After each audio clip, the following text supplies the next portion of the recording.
Welcome back, America. I'm Hugh Hewitt. Senator Tom Cotton is from Arkansas, and the poor SEC people are wandering around having been thumped repeatedly by Big Ten teams across the country, but I think he's regained his balance.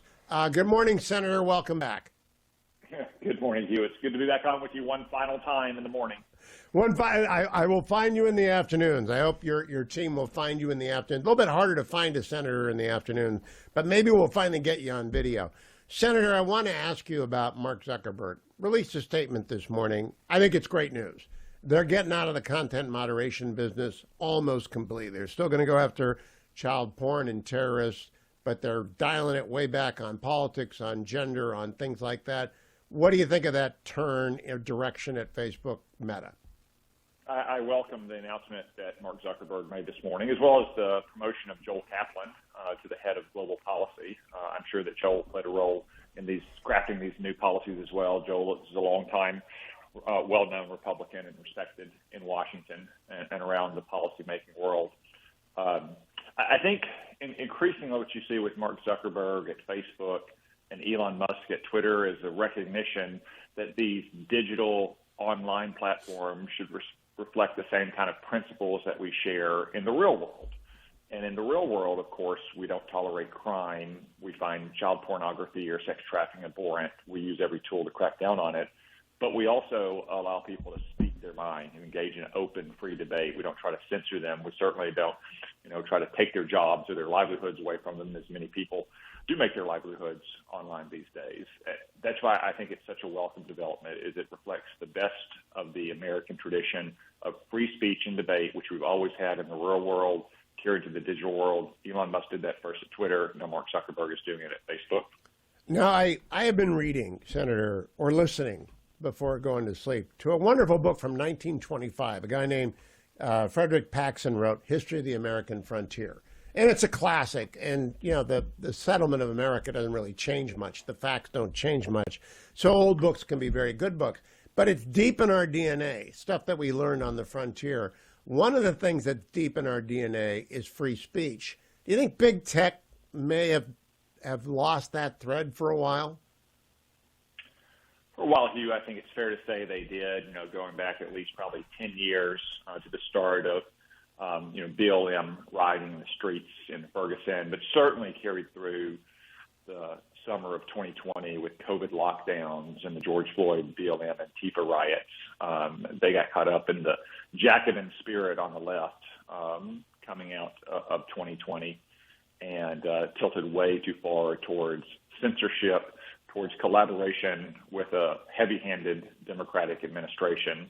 And I think you see the reflection of that in some of their user data and the backlash against them. And that's, again, why I think it's so welcome that Mark Zuckerberg is bringing Facebook back to its roots of being an open platform in which people can debate ideas and not worry about censorship, or can, advertise for their small business or create, hobbyist clubs or what have you, as opposed to be an engine for censorship, which too many tech platforms were in the late 2010s and early 2020s.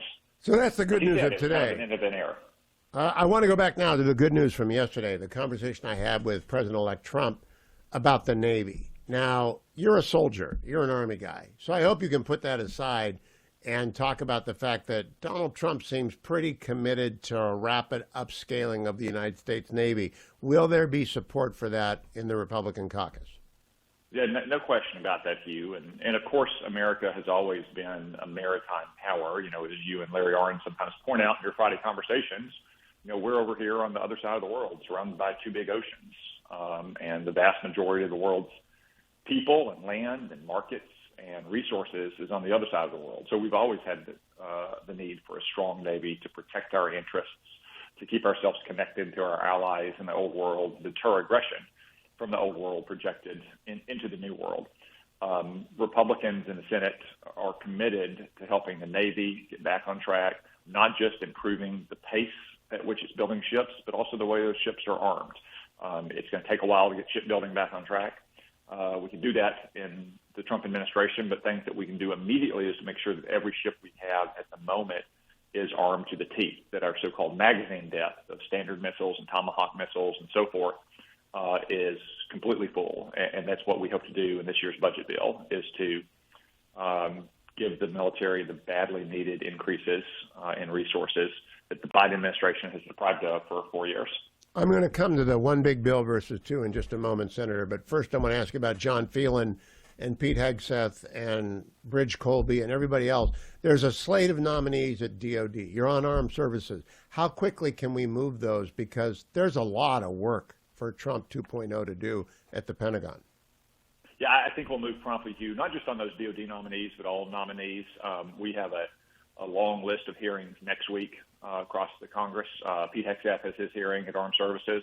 I'll be chairing the hearing for John Ratcliffe and Tulsi Gabbard at the Intelligence Committee. All of my counterparts are chairing hearings as well. I think we're up to 17 hearings next week. So the moment Donald Trump steps off that platform on January 20th and goes into the Capitol, he can sign all their nominations and we can start processing them right away. And we're committed to staying in session much longer than the Senate has done in the past to make sure that we are putting those nominees on the floor, getting them votes and getting them work. Because you're right, there's a lot of work to be done. 4 years can seem like a long time when it's Joe Biden, but when you're in charge and you're trying to make a difference, every single day counts. No, it's going to be gone before we know it. We're going to blink and it's going to be over. Now, Senator, yesterday the president-elect wiggled a bit on the one big beautiful bill versus two bills. Now, Majority Leader Thune is an advocate of two bills. Jason Smith will be on tomorrow, chairman of House Ways and Means. He wants one big beautiful bill. Donald Trump, as Brett Baer correctly heard and pointed out on the program this morning, left himself a lot of room to go either direction. What do you think is going to happen? Yeah, Hugh, I'd say whether it's 1, 2, 3, or 10 bills, the Republican Congress is going to keep taxes low. We're going to secure the border. We're going to build up our military. We're going to unleash American energy production. Most of those are procedural questions the American people are not going to follow. What they are going to think, though, in 2 years, when we have midterms, and 4 years to the next presidential election, is, do I have more money in my pocket? Did we stop the slow motion invasion at our southern border? Is America strong and respected again around the world? And I'm confident that Donald Trump and a Republican Congress is going to deliver those results to the American people. Now, how does one? I actually think that there's a lot of interest in the weeds here, just because it talks about whether or not we'll have certainty on taxes. And I made the argument that Majority Leader Thune, as a small business person, I'd really like to know what the rates are, and I'd like to know whether or not there's going to be a one-time window for conversions of IRAs to Roth IRAs and generate revenue that way, all that sort of stuff. When do those decisions get made? Because indecision is itself a decision. Yeah, those specific tax provisions are under consideration right now, Hugh.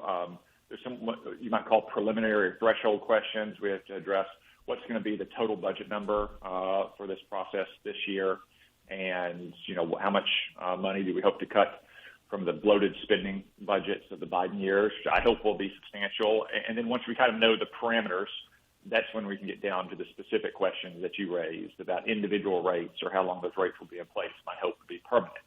Whether we can address some of the provisions in the code that I think remain unfair.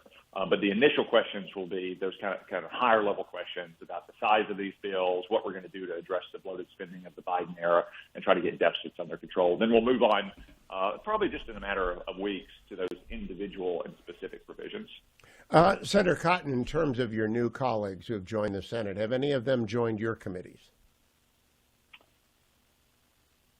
We have on the Armed Service Committee the addition of Jim Banks, a Navy veteran from Indiana, and Tim Sheehy, a highly decorated combat wounded Navy SEAL from Montana. I think those are the only new members on the committee on either side, and very welcome additions. I think it's always a good thing when we bring new senators with a fresh perspective, sometimes very recently from the battlefield and the service, who still have friends in the service like I do, not at the 4-star level, but at the company grade and field grade level, who can get the ground truth. So I'm very happy that both Senator Sheehy and Senator Banks have been added to the committee. I expect them to be highly contributing members on a committee that's going to be working on some very consequential national security matters over the next 4 years. All right, last question, Senator. Brett Baer brought up the Jones Act. Not to make my audience drive off the road with their eyes closing. The Jones Act just basically mandates warships be built in the United States, in not South Korea, Japan, or Australia, or any other place of our allies. The president-elect yesterday said we got to look at that. If you got Angus King and Jack Reed, two semi-serious Democrats on armed services, Do you think there's something to be done about the Jones Act so we could at least try for a 5-year period to do some shipbuilding with our allies? Well, would you first take a step back on the Jones Act, because it's not just military shipbuilding. It is all shipbuilding. And there are reasons why we don't want foreign shipbuilders, or especially foreign piloted or crewed ships on America's waterways. You just look at how China has infiltrated our society and infiltrated our businesses. That said, as President Trump acknowledged yesterday, there's a urgent crisis in shipbuilding and ship maintenance as well for our military. And I think we have to be very open-minded to try new solutions to address that crisis, something that we might not have tried 30 or 40 years ago when the American shipbuilding industry was much larger and more robust than it is now. I look forward to those conversations. Senator Cotton, thank you. I look forward to talking to you in the afternoon next week. I appreciate 8 years. Senator Cotton rarely missed his appointment on the Hugh Hewitt Show, and I really appreciate that, Senator.